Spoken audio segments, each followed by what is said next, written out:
Hello, this is Kamran. Welcome to the comprehensive course designed for QA automation engineers, university students, and individuals who want to start a career in programming. In the previous video, we discussed Python introduction. In today's session, we will talk about installing Python and writing the first test case. So to install the Python, you need to follow these steps.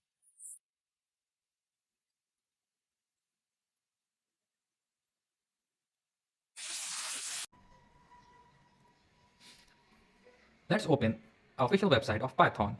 You need to go on the downloads section.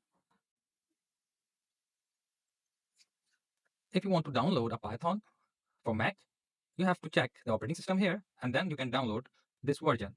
If you want to download for Windows, you need to select your system configuration like 32-bit or 64-bit, and you can download the Python from there. For me, this is my installer, and then it starts downloading. Once it is downloaded, you will get this screen. You need to click continue, then you need to accept. Once Python installed, you need to check the version of a Python by writing Python -- version or Python 3 -- version. Go to your terminal and write Python -- version. If it's not working, write Python 3 -- version.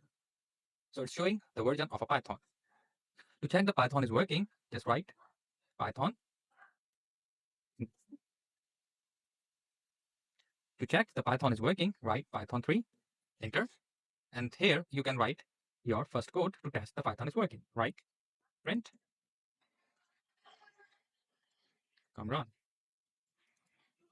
And you see, it's printing, come run. X is equals to 10,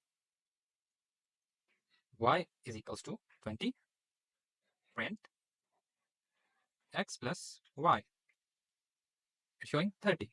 Now you can see that you can write your code directly on the console by typing Python 3. But for the writing test case, for writing your code and saving it, you need a proper IDE. In case of Python, we are using PyCharm. In the next video, I'll tell you how to install PyCharm. Thank you for watching this short video.